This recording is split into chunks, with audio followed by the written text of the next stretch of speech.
What is up, brothers and sisters? Welcome to the Mitch Gray Show. Another awesome episode planned for you today. We hope you are doing well in this time of interesting circumstances in the world. But hey, we're here to entertain you, inspire you, and as always, I'm going to bring someone to the table that will give you some great tips for life. Joining me today is my brother Kenneth Kendall. Kenneth, how are you, man? I am pretty darn good. It's a beautiful fall day. How are you, brother? I am great, man. I am great. We were Good. we were joking pre-show about this new thing that I'm working with technologically, and I think it's going to be awesome. But if Yeah, not, we'll make it work as always, right? Technology, that's huh? right. Yeah, Yes. technology. So, Kenneth, you are a public speaking confidence coach, and so I'm going to start with the big question. As a public speaking confidence coach, here's the $1 million question. Are you ready? Mhm. I'm ready as I'll ever be. What makes a great speaker? Someone who has confidence in themselves, in who they are, and the message that they are delivering. If you don't believe in yourself as a speaker, and if you don't believe in what you're saying, the audience can spot that a mile away and they will never be with you. If you believe in who you are and the message you're getting out there, that's the ticket. You can do anything at that point. I love it. I love it. That could be the end of the show. We're done. We're Good done. night. No, we're not done. Confidence is an interesting thing, isn't it? It's almost like confidence is this characteristic or element that actually brings together all of the underlying characteristics, and it's really a reflection of the soul almost. Absolutely. And I think that's probably what led you to that definition that you brought to the table. Absolutely. And I love how you put that as a reflection of the soul. Yeah. One of the big things that I teach is that you as a human being are enough. Mm, How you are today, how you were yesterday, and how you are tomorrow, you're enough. You don't need to be a facsimile of who you are, a presentation version of yourself. That serves no one. So if you can truly reflect yourself, reflect your soul when you're on stage giving a speech or on Zoom, this is public right, speaking right, too. right. Um, that's that brings out that confidence. So yeah, you're absolutely right. Let's talk about that you are enough. I had no idea you were going to bring that up, but I want to dig into that since we're there. We are in, the last what, 8 months for us as Americans. It's been a year for many countries in the world. In the middle of this pandemic, and I've been doing a lot of kind of data research, mostly on how this is impacting workplace culture, how it's Mm, impacting people who are now having to work from home, who aren't used to working from home. I think that might kind of be a personal thing for you as well that's impacted you. But there's this statistic that I read the other day that this pandemic and the worldwide stress and working from home has skyrocketed mental health. The data that I read was like over 74% of adults are actually reporting mental health issues specifically related to this. Now, I want to tie that in with what you said. I'm someone who has struggled with mental health. I don't know if you have or if you know people that I have. I'm have. sure. Yeah. It's that idea that I am enough or the doubt in being enough. So, Yeah.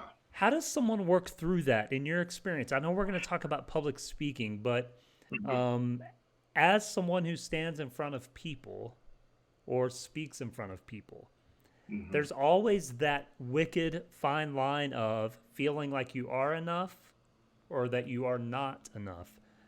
What does that look like? How do you navigate that out within public speaking, outside of Mhm. public speaking?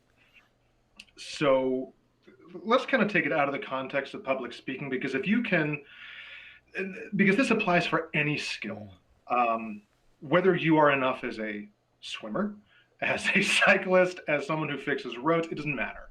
Um, so what the work that I do is is a little wooshy wooshy, but it's also a little brain science. So I don't know if you've ever read the book The Talent Code by Dan Coyle. no. Have you heard of that? Fascinating stuff, really fascinating. I highly recommend it for anybody. It's really an amazing read. But one of the things that he was a sports writer.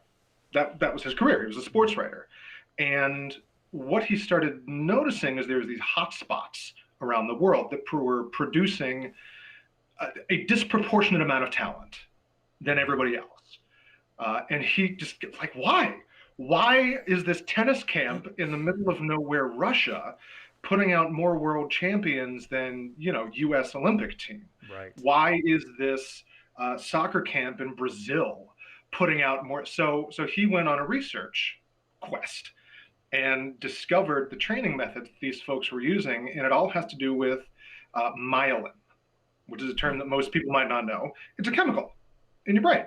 Mm-hmm. And what happens is, this is how we form habits. This is how we form muscle memory, is that myelin, the more we do something, the more we repeat something, and whether this is an action or whether this is self-talk, and this is where we're going to get back to confidence in a minute, the more we use any neural pathway, your brain wraps myelin around it, and it's basically like insulation. And that becomes the preferred route for your thoughts. And the more myelin gets wrapped around it, the faster the transmission of the electricity in that part of your brain. And the more your brain just wants to use that. So that's how we form these habits. And all this is discussed in the book. There are pictures. It's wonderful. They look like little sausages in your brain. That's pretty cool. Any scientific explanation with pictures is always helpful. So how I use this, I was a professor for about a decade. And I used a lot of this methodology in that. But what we do is we find out, what is your self-talk around your self-confidence? And then specifically in my work, around public speaking. What are the hangups you have? Are you before a speech, are you saying something like, this is terrible, I'm so afraid, I'm going to suck, what if I mess up? Because that is what you're reinforcing in your brain. It's your self-talk. Yes. So we identify, what is that self-talk? And where are you sabotaging yourself? What I'm not doing is going back to the relationship you had with your mother when you were 3 and fixing that. Right. Can't do that. But what I can do is help you stop the habit that you formed around this. And then we start to myelinate a new pathway, so that then becomes your new habit. And we practice this in a safe space, which I know is a buzzword, but it really is. We do it in a little cohort, a little group that is extremely supportive. And over our time together, we form new habits around self-talk. And then we do the same with creating an engaging speech, talking with an audience, learning how to do a tennis swing, whatever it is. You start forming these new habits, and myelating those changes your entire outlook, changes your thought patterns, which changes your reality. Yeah, I love that. I love that idea of self-talk. And you're not a psychologist or a therapist, which is why you're not going back to the root of the problem. But there is this idea and this almost permissive action that someone can take, that we do know that there's a reason that you've arrived at that self-talk, at that self-reflection. But there's also this permissive door that can help someone, empower someone to begin dealing with those.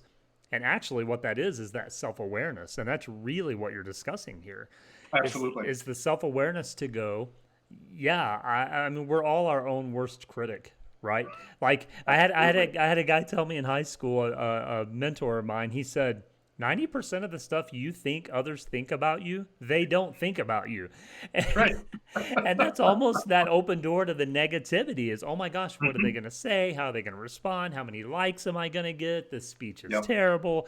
My tennis swing sucks. Well, whatever you're thinking, you're exactly right. I think Zig Ziglar kind of penned that decades ago. And I just love that idea of public speaking and opening, I call it opening your heart, giving it to the world is really what you're doing. That takes a ton of vulnerability, but it is a reflection of life. Life takes a ton of vulnerability. It does. And I love that idea of reshaping. When I was in teaching young people about the effects of drugs and alcohol, we used to say neurons that fire together wire together. Exactly. And it's exactly what you're saying. And so you're really almost re-triggering physiologically and chemically. You're re-triggering a lot of those thought patterns. And that's magical, man. That is magical. And I mean, it's nothing. I give people the tools, but it really is, and you've hit on it. It's their willingness to be vulnerable and their willingness to have that self-awareness to say, okay, I'm having these thoughts and I acknowledge that and I need to change. Yes. And the bravery and the consistency that it takes to rewire that is incredible to watch. And I don't care if you're working on public speaking. I don't care if you're learning a new skill. I mean, I know we were talking, we both got kids, yours are older than mine. But like the greatest example of this that I ever saw is when my little guy, who's now 3.5, was learning how to walk. Right. It's crazy. You try something, you fail, you try, you fail, you try, you fail, repeat ad nauseum until the brain goes, oh, balance. Yes. And then we're off to the races. And I love that. And it's myelination over and over and over again. You get one part of it, you myelinate that. You get the next part of it, it's scaffolding. Yeah, that's why we love to call that practice, right? And it takes consistency. And I think oftentimes when we're reshaping self-reflection, when we're reshaping self-talk, we have to understand that any act is a step forward. Because it's just like if you're working any part of the body, if you're going to the gym for the first time in 6 months, or you're going to start training for a marathon, it never fails. You have those days that you perform really well, and then soon after you have a day that you're like, oh my gosh, I suck today. But just the act of having the courage to be the 3-year-old that just stands up and goes again. That's really what it's about. No, absolutely. Consistency is key. Yes. I think Simon Sinek gave a talk about the difference between consistency and effort. I can't think of the exact word that he used, but there was a difference between going to the gym. If you want to lose weight, there is a difference between going to the gym for one day, for 24 hours, and pushing as hard as you can, and then going every other day for half an hour for 3 months. Yes. The one day you will feel good while you're doing it, and then you will feel terrible, and then you will see no effect. Yeah. But if you are consistent, even in small steps, you will achieve your goal. Consistent effort. Yeah, consistent effort. So, Kenneth, how in the world did you end up where you are? A public speaking confidence coach, talking about that you are enough and dealing with those voices in our heads. What's the journey been, man? How did you arrive at today? Oh, it has been a long and twisty road, Mitch. Yeah. So I'll take you all the way back. We'll do the Reader's Digest version. Let's do it. So I am the son of a long line of coal miners from Western Pennsylvania. So my dad is a coal miner. My grandfather was a coal miner. His father, coal miner. And then there were coal miners in England and Italy. That's where I'm from. So my brother's a firefighter, paramedic, and I'm an actor. Okay. I'm not sure how that happened. So I'm originally from just south of Pittsburgh. I grew up in northwestern Colorado, in a ski resort, and then in central Utah. So beautiful places to grow up. Yes. Absolutely gorgeous. Yes. And my dad wanted me to go into math because I'm pretty darn good at math. He wanted me to be an engineer, which is his given trade. And I said, no, I want to be an actor because I love musical theater. And he said, who is this? This is not my son. But no, so I ended up, I got a degree in musical theater and sales in undergraduate. And then I went to Chicago and I got a graduate degree from Roosevelt University in classical acting because I don't care about paychecks, apparently. Right.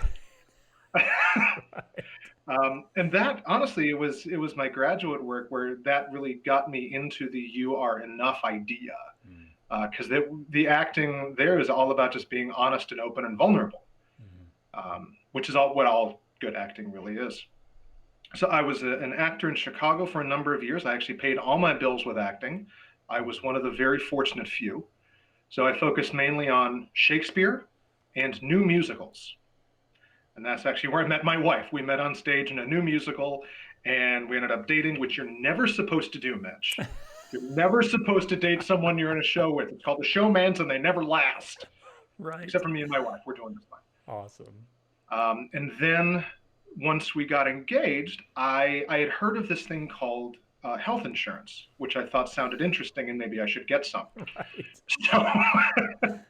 So, so I ended up having an almost decade-long career as a theater professor, Mm. both in eastern Colorado, basically a suburb of Nebraska, Mm-hmm. and then back here in central Illinois. And after that, I heard of this other thing, which sounded really cool, called a decent paycheck. Yes. So I decided I joined the corporate world as a Mm. learning and development trainer, and then as a manager, both for an insurance company and for a health company here in central Illinois. And that really got me on the leadership development and communication training train. Did a lot of Franklin Covey stuff, did fierce conversations, did like the 12-week year, coaching, mentoring. I became certified in a lot of stuff. And that really got me into the wow, I think I have more to offer Ah, than just this corporate world. yes. And I started meeting all these people who their life was about I need to be better. I'm not good enough. I can't they need me to be something that I'm not, and I can't. And that really started to click for me. I'm like, Yeah. no, you don't. Right. You don't even see the problem. And so this summer, I actually lost my job. Mm. Thank you, COVID. Mm. Mm. And I had started my company, Kenneth Kendall Coaching, earlier in the year, and I felt like this was the fortuitous heavens opening, beautiful operatic music coming down from on high, that this was my time and this was my opportunity to help these people that I've met along the Yes. way through public speaking, because I really love public speaking and theater and I've got a knack for it, but to help them get their confidence back. I'd seen so many people that had been beaten down Yes. for no Yes. good reason, Yes. and they were doing it to themselves. So that was the opportunity, and I haven't looked back, and I've never been happier. That's awesome.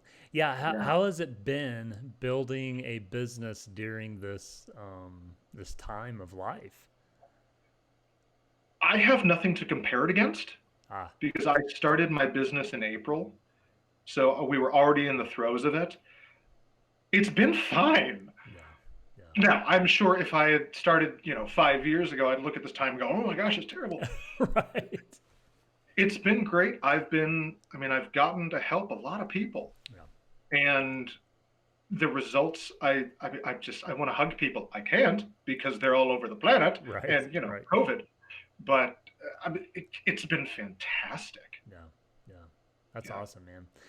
There's this idea of I have a background in ministry. I spent a lot of years in ministry, and Hmm. it's always interesting when you look at the history of the world in times of pandemic or war or catastrophe. There's a few certain career fields you really want to be in during those times. Ministry is always one of them. Yep. Healthcare is another one. Yep. But really, it's outside of healthcare. It's the idea of being in a situation where you're selling knowledge, because it's during those times of catastrophe and of reflection and of desperation that people all of a sudden go, I need to get more knowledge or better myself or seek advice. And Yeah. so I could argue with people that in a positive way, the best time to be available professionally is during a catastrophe, because people do need they need that. And I'm like you, I'm the same way. I've had an opportunity to help a ton of people, and it's simply because not only did you hear the music coming from on high, a lot of other people have too, and a lot of times it's out of desperation. And yeah, Yeah. yeah, that's No, I awesome. think you're absolutely right.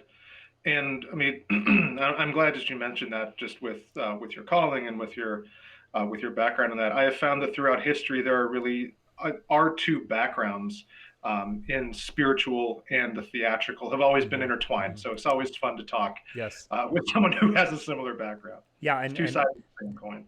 art and entertainment would be another one that always does well during, because people just, they want support, they want encouragement, they want inspiration, but then they also just want to be entertained. And you've heard it Absolutely. during the shutdown. We just want football back. We just want sports back. My family and I talk about it all the time. We're moviegoers. We Hmm. love to go to the movie theater. And just the other day, I was like, man, I just want to go to a movie. Like sorry, I got choked up, not crying. I miss theaters It's that much. okay. But there's something to that. There's something to the Yeah. idea of, I consider going to the movie theater a mini vacation, like for 2.5, Oh, 3 hours. It's just fun. hmm. It's just Yeah. fun.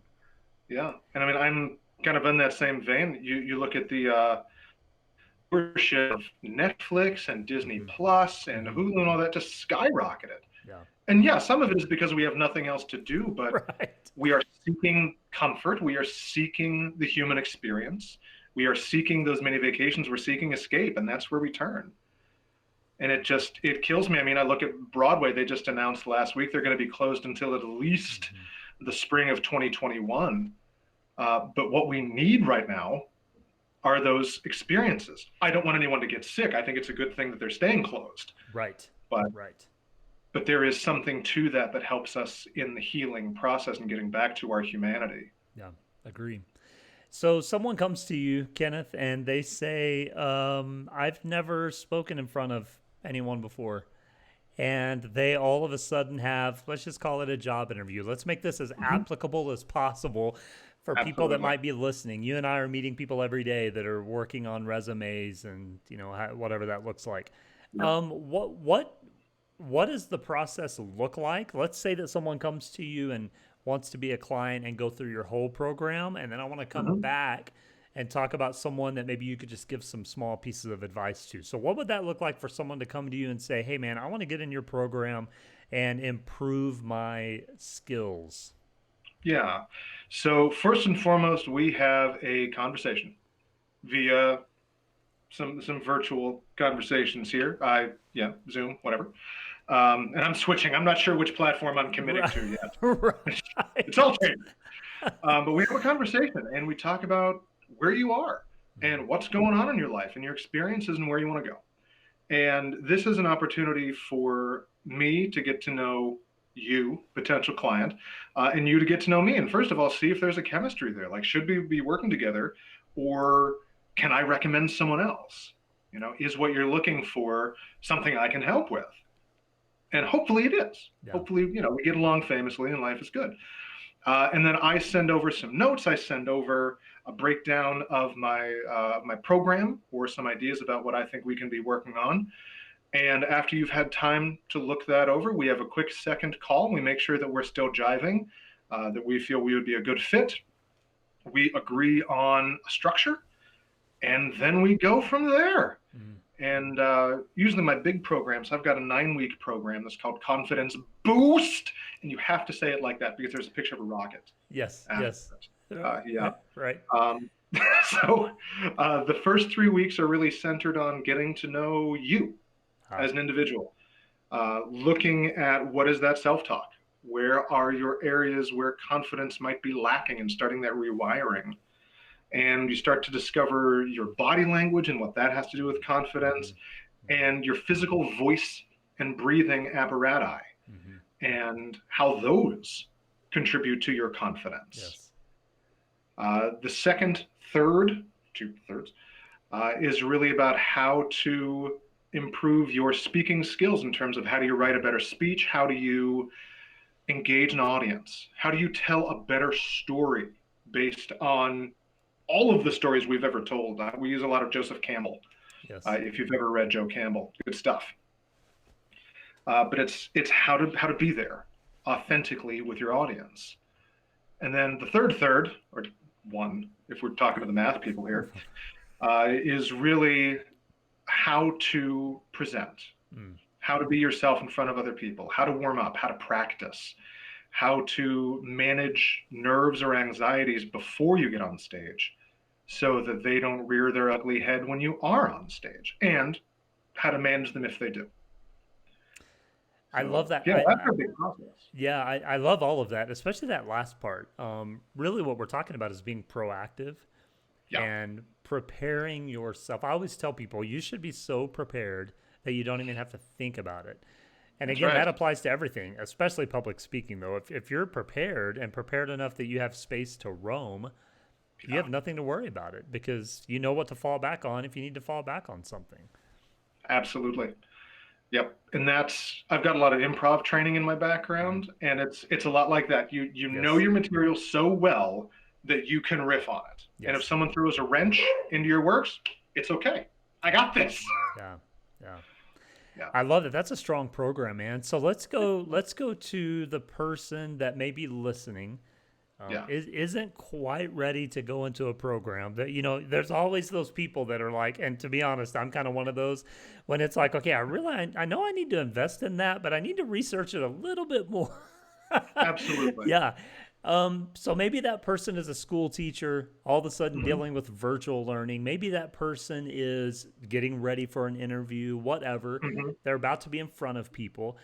Yeah. What would your top three free, so your top three free best pieces of advice be for those people? They have something to prepare for. They're Hmm. listening to the show, but they're just not sure, but they need that kind of little boost. Boost? How'd you say it? Say that for me again. There you Boost. go. That one. Yeah, yeah, yeah. Okay. So top three. Number one, check your self-talk. If you are finding when you think about what you're preparing for, whether it's an interview or you've got to give a speech, you've got to teach a class, whatever it is, when you think about it, where are your thoughts skewing? Are they more negative, like, oh my gosh, I'm so scared, or I hope I don't screw up? That's negative too. Or are they skewing more positive? Like, I'm really excited about this. It's going to be great. I get to show who I really am. If you are skewing negative, take stock of that, acknowledge it. Okay, I'm having some thoughts about this. And then start a list, Mm. write these down of things that you want to be saying in your head about Ah, this. yes. So that when you get to the point where you start thinking about it and you hear a negative thought come in, you have to stop it. You have to just, in your head, you say, no, no, no, no, no, stop. Find your list and repeat those thoughts. You may not believe them at first. That's not a requirement, but you say them. You Yes. start myelinating that. And here's the other trick to this. Imagine what that experience is going to be like if those things were true. Mm.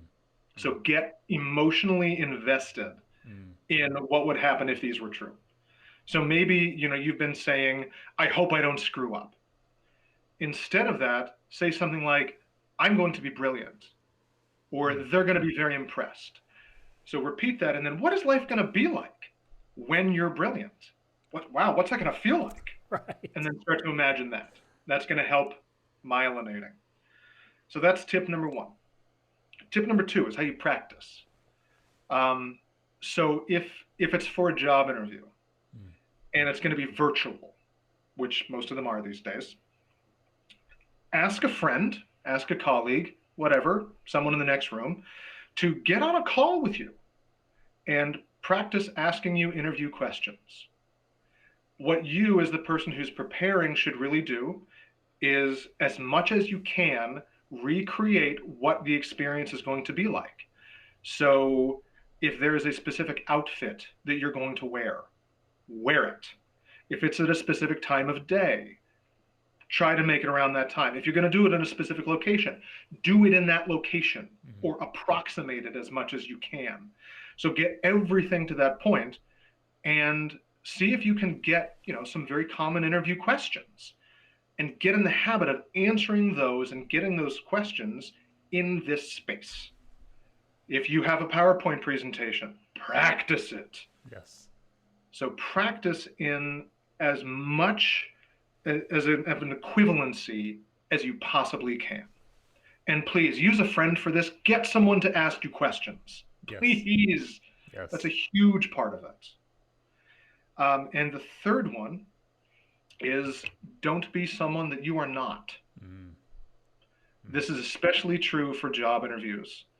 But I know teachers are a lot in this. They may feel that they have to put on a presentation instead of just being themselves. That's the biggest mistake you can make.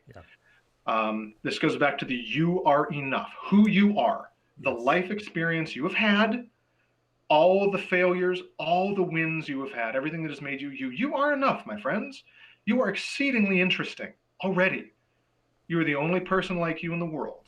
So don't pretend that you are something that you are not. Fine example. In my last role, I had a team of 6 learning professionals that worked with me. And one guy, we're not going to use names here. Protect the innocent. Yeah, that's right. Protect the innocent. He had never really taught in a corporate setting before. Brilliant guy, though. Scientist by trade. Super smart. And loved the material. But he would get in front of a classroom and he would try to be this person he was not. And he called it his presentation name. We're not going to say the name. Let's call him Bill, just for fun. That's not his name. So he would call him Presentation Bill rather than Bill. And we worked for months and months and months on this to get him out from behind that presentation version of himself. And the first time he did, he stood there in a boardroom, we were practicing, and just cried. Yes. I'm like, what happened? He goes, I have never allowed myself to be me in front of anyone but my family in my entire life. Wow. And then he started teaching like this, like things that had nothing to do, like communication classes and leadership. But he started doing this, and people came up to him afterwards and said, I didn't know you could do that. Wow. I've never seen this side of you before, and I like him. And now he's the best teacher that organization has. Wow. But he had to acknowledge that who he was enough. Yeah, it goes back to the word. It's a word that I love to use, and it's permission. Yeah. And the greatest person you can give permission to is yourself. And as leaders and teachers, we have to be able to give permission to others to step fully into themselves. And I think, really when you kind of strip it all down, that's really what we're talking about is for some reason at some point in time. And again, you're not a therapist and you're not a psychologist, but this has to do with what we're talking about. At some point in time, someone stripped away that permission, whether it was in 3rd grade, I want to be an NFL football player. And Miss Williams says, oh, you'll never do that. Yeah. Or little Cindy says, well, I want to be a ballerina. And Mr. Jones says, oh, no, you little Hispanic girls can't be ballerinas. I mean, those are the things that get said, and that strips away that permission. And even though you're doing it from a certain perspective, you are dealing with it from a scientific, emotional, spiritual level that says, okay, we're not going to dig into fix that problem. You can do that with your therapist, but we can begin opening the door by reflecting on how we can shift that thinking, because it is not easy work. And a lot of people say, oh, you're a public speaking coach. But I'm telling you now, for me, and people like you, it's kind of in our DNA. It's who we are. Getting in front of people, I am most at home in front of people. And when that's in your DNA, that's where you're at. But for a lot of people, that is the most vulnerable place to be. And it brings about all those insecurities all of a sudden. Oh, yeah. And that's why that actor, that that different person kind of comes out, because really we're dealing with, almost, people wouldn't think about this, but we're almost dealing with multiple personalities, really. Yeah. And that's kind of a crazy thing to think about. But that example you just gave is a perfect example of that. It's like, well, the only way I can survive this moment is to become this person. Yeah. No, that's right. Yeah. And I do want to kind of correct something on this. While I do feel very comfortable in front of people, and I always have, I have had really severe public speaking fear in my past. Wow. Like really severe, that I have had some really amazing teachers and coaches help me overcome. But I am not immune from that. My big thing, my left leg would shake Really? uncontrollably. Yeah, Wow. Wow. and I've had to work on that. Yeah. Yeah. Yeah, so Same process? Same process? same exact process. Yeah, same Yep. process. Yeah. And it was actually one of my high school teachers, Marty Lemansky was his name. What a name. I know. My high Yeah. school speech teacher, he was he was the one that kind of started to introduce me to this idea. He Mm. never labeled it. He was just being a high school teacher. He knew the science behind it, but he just said, "Hey, start thinking about this." Yeah. And that, like, as I got back into this, I'm like, that guy's a genius. Right. Right. Yeah. Right. But that, Well, yeah, well, even up through college and grad school, I dealt with that, and yeah. it was the stuff that he taught me, and some of the stuff I had to learn myself. I mean, I still use the techniques Yeah, that that's I well, teach. it's tried and true, and it's Yeah. the science behind it. Like I kind of alluded to earlier, it's how people deal with addiction.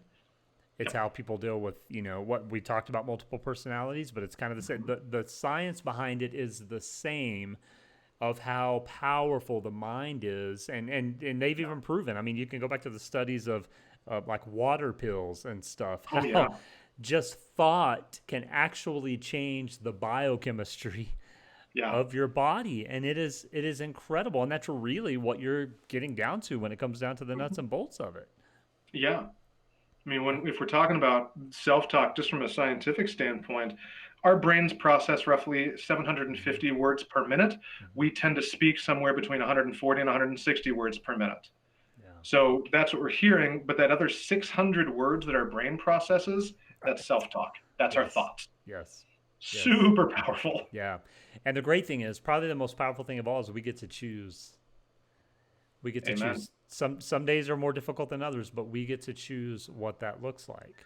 Yeah, Yeah. absolutely. Crazy. That's really powerful. So check your self-talk, practice. I love, back in the day, we used to call it role playing, and I still use that term, and people freak Yep. out. I'm like, but it's great. Role playing is awesome.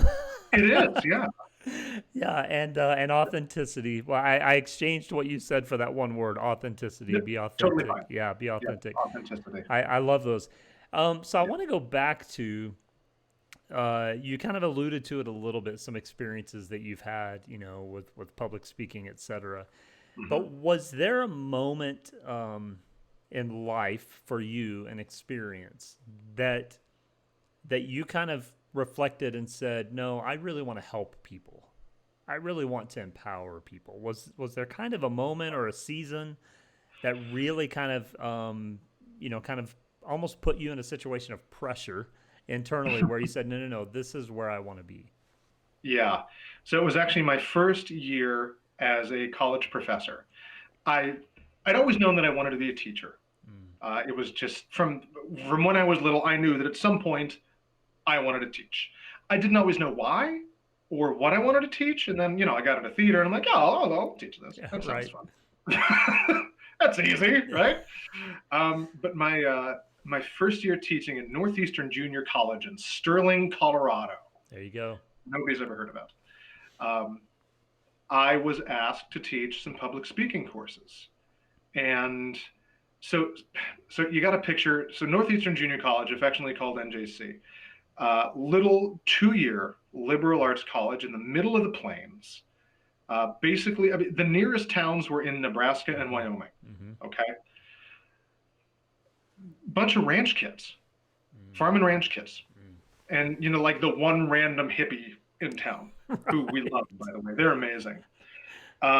These people had never seen that theater. They had never done speeches. They had never. And so getting into these classes and introducing them to not only public speaking and the concepts, but how to have stage presence, Mm. how to put together an argument, how to be persuasive, Mm. how to avoid logical fallacies, like opened up their brains. Like, oh my God, there's this whole other world.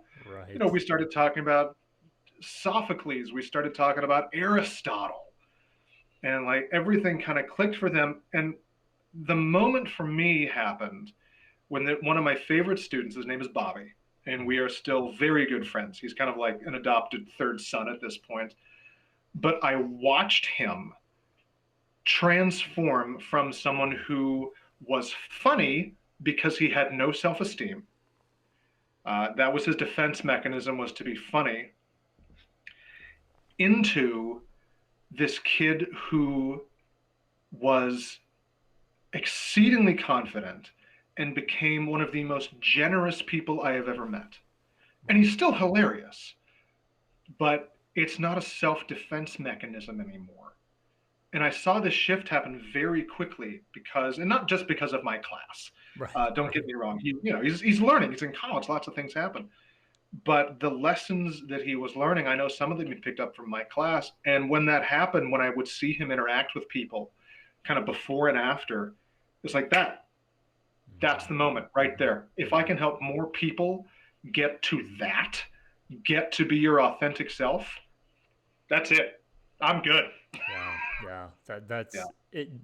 There always seems to be that experience, right? And it's either an experience you witness or an experience that happens to you personally. But there just always seems to be that confirming experience that says, no, this is the path. This is the path. Yeah. So what about someone, Kenneth, who isn't public speaking? They're listening to the show. They stumble upon you.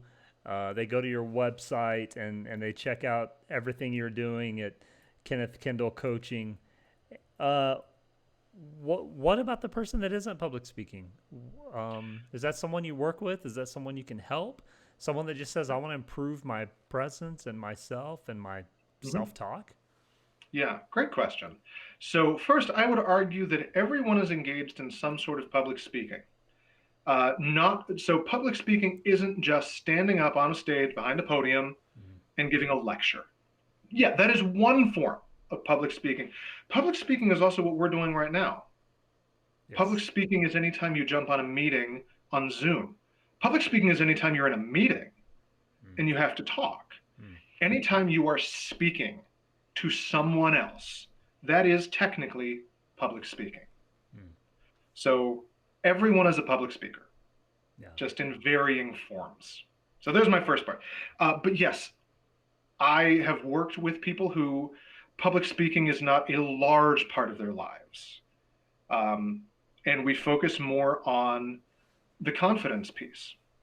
But public speaking is the vehicle that I use.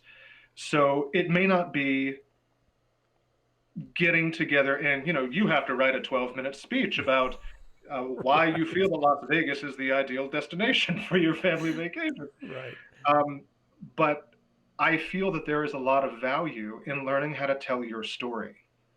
So whether you're an entrepreneur, whether you're a small business owner, or just somebody, you have a story to tell. So the methodology I use is we're going to work through confidence and we're going to work through finding your voice by telling your story. So that's the vehicle. I love that, telling your story. And we're all telling our story in one way or another. I love that. Okay, another question for you. We're in a day and age, we were joking before the show about social media. And on the day that this is being recorded, especially social media, we won't go down that rabbit hole. But it's interesting. So I told you my kids are all, kind of up and grown, and the youngest one especially pretty much grew up in the age of social media. And as a parent who grew up in an age that, we didn't have cell phones, we didn't have a computer until after I got out of high school. We just didn't have, I'm kind of at that age that we didn't have that stuff, Yeah. But did you have an Atari? No, what I had was I had Pong in the beginning. And because my parents went to this, back in the day, they used to do, I don't know if they do them anymore, but they used to do like those real estate deals that if you went and listened to a 10-hour seminar, you got a trip. and, Yes. and one of the ones they went to, we got a Pong. And so that's Nice. awesome. I wish I still had that. And then I had Nintendo, first generation. I was kind of Yeah. just because that's what my parents bought me, but I had some friends that had Atari. So yeah, we're same lines there, brother. Yeah. Same lines. We're okay. But it's been interesting to watch young people on social media. Like I said, my youngest one was kind of that generation. The other two grew up with it too. And just dealing with teenagers in general and seeing people post things like, if this gets 200 likes, I'll keep it up. If it doesn't, I'm taking it down. So my question becomes to you as someone who's really dealing with confidence and self-talk. Hmm. If you were talking to a 15-year-old kid right now who's in the midst of this social media TikTok age, what are you telling them? What are you having them think internally to hopefully navigate this? Peer pressure's changed incredibly. It's become Yeah. likes and followers rather than if you're wearing the right jeans or not. Yeah. What are you saying to them as a teenager in this world? And that's a big one. Yeah. So thank you for asking that. And my kids aren't quite there yet, um, but I can see that moment on the horizon. So this becomes a longer conversation, Mm. Mm. and it is less to do about public speaking, and it really is more to do with these kids about their values Ah. and what they feel is missing in their lives that this thing is filling Mm. for them. Because any activity that we're doing is filling some sort of thing that we feel is missing in our lives. Yes. So is this something that they're truly pressured into? Is it they're doing this because it's fun? And maybe it is. Mm. Are they doing it because they have very low self-esteem? Is it because someone said something? So it's figuring out what is that void that this is trying to fill. Or is it really just entertainment for them? Mm. And then that becomes a different conversation. But if they are truly trying to fill a void with social media, this becomes a very involved conversation about worth, Mm. about Mm. spirituality, Mm. about their place in the universe, about the future, Yes. and trying to figure out, are there other ways to fill this void rather than social media? Because social media is the low hanging fruit. Right. It's very easy to get involved with that. Right. So it's helping them find other ways and not telling them which one to use, but opening up kind of that cornucopia and saying, here are other ways. You don't need to feel like this. Yeah. And social media is not the only answer. And here are some, possible side effects of doing this continued behavior on social media. And they may not see that side. So having an open, honest conversation with that, acknowledging that there are some very good things about social media, but Yes. there are also some very dark sides. So Yes. making sure that they understand that holistic view of it and then helping them navigate to something that might be healthier for them. Yeah, it's the motivation, right? Yeah. What's motivating this, and that can be applied to anything in life. What Yeah. is the underlying motivation, and then we can go from there. And really, the Absolutely. reason I ask you that question is, again, when you look at the data and the research of how social media is impacting teenagers, especially, I mean, Yeah. it's almost heartbreaking when you really start digging into it. And we don't necessarily want to call social media the evil empire. It's simply a No, vehicle. exactly. Yeah, but at the same time, it can become like anything in life, even the greatest things in life. Too much of Yeah. it can become the evil Absolutely. empire. And I know we have some parents listening. I know we have teenagers actually listening. We have quite a large teenage audience, and I just think it's empowering to let them know that just because everyone else, and it's the same old adage, just because everyone else is following that path, it doesn't mean you have to, but it's a true Yeah. adage. You have permission to live differently and act differently and use social media differently. It doesn't have to impact you in a negative manner. Yeah. The other thing that I've seen work, especially if it's someone who is looking at like the lives of Instagram stars Yes. is Yes. actually go and look at the reality Mm-hmm. of what's happening in the rest of their lives. What people post on social media is not reality. Right. It's not. Right. It is Right. not something that is achievable. It doesn't exist. Yeah. So if you were looking at those things and measuring yourself against that, you're measuring yourself against an illusion.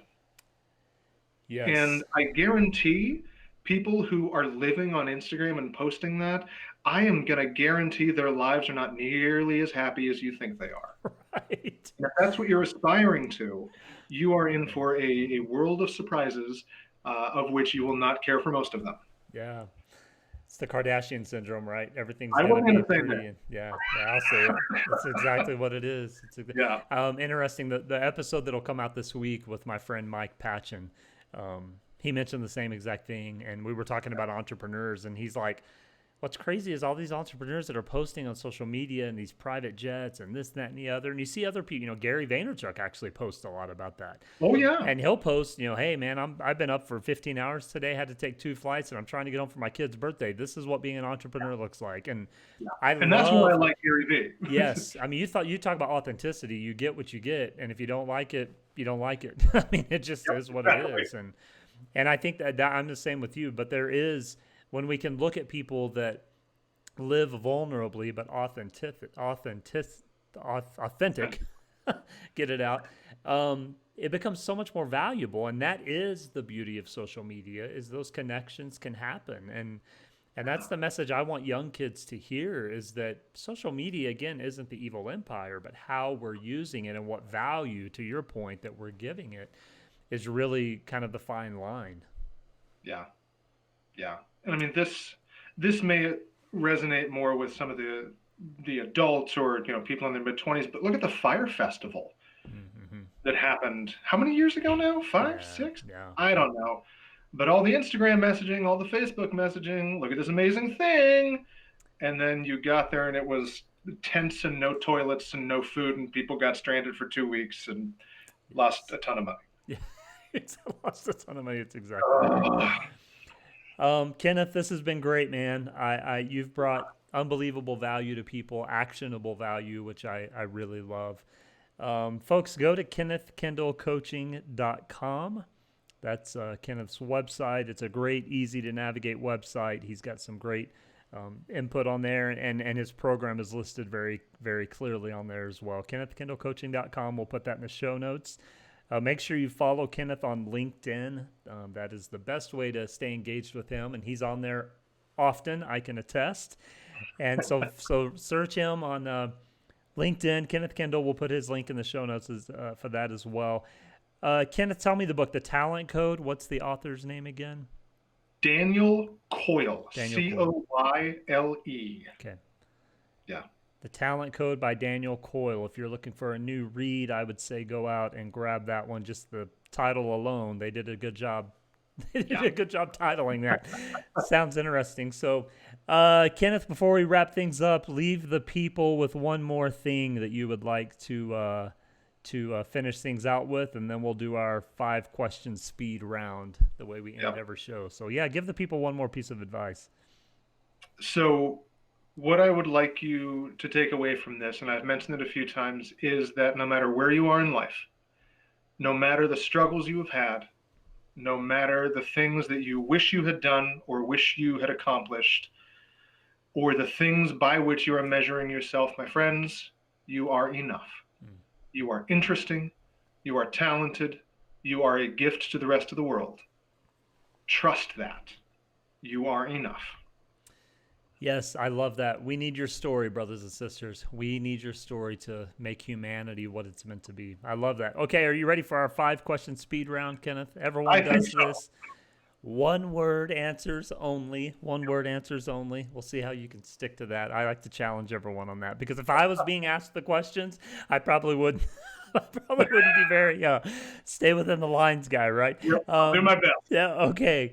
Regarding books, do you prefer digital or paper? Paper. Coffee or tea? Coffee. What's one guilty pleasure you have in life? Coffee. Okay. I like it. One thing you cannot live without. Coffee? Yeah, 3 in a row. And your Family. family. Family. Okay, I was going to give you the 3 coffees in a row. And your favorite season of the year: fall, winter, spring, summer? Fall. Fall. Awesome. Love that. Kenneth, this has been great, man. Thank you so much for sharing your expertise and your passion and knowledge on the Mitch Gray Show. I know people are going to get some amazing things from this. Brothers and sisters, make sure you follow Kenneth, or go to his website, kennethkendall.com. Go to follow him on LinkedIn, Kenneth Kendall. That's Kendall. We'll put that in the show notes. And the biggest thing, my friends, we hope that you are safe and well during this time and any time. Make sure you do some self-reflecting if you're feeling a little bit confused in life during this time and what to do. I believe that in your DNA is written your purpose and your path. It's just a matter of uncovering that. And that's really what Kenneth talked about today as well. So find that purpose and path, do it to the best of your ability, be authentic, check your self-talk. I love that. Check your self-talk and practice. Yeah, never hurts to role play. Grab a friend, have a cup of tea, make a Zoom call. Just do some crazy stuff, brothers and sisters. It will help you out. Thank you for listening to The Mitch Gray Show. Please subscribe wherever you listen to podcasts. Follow us on social media at mgraymedia and subscribe to the YouTube channel, Mitch Gray Media. Hope you have a great week, and we will talk to you soon.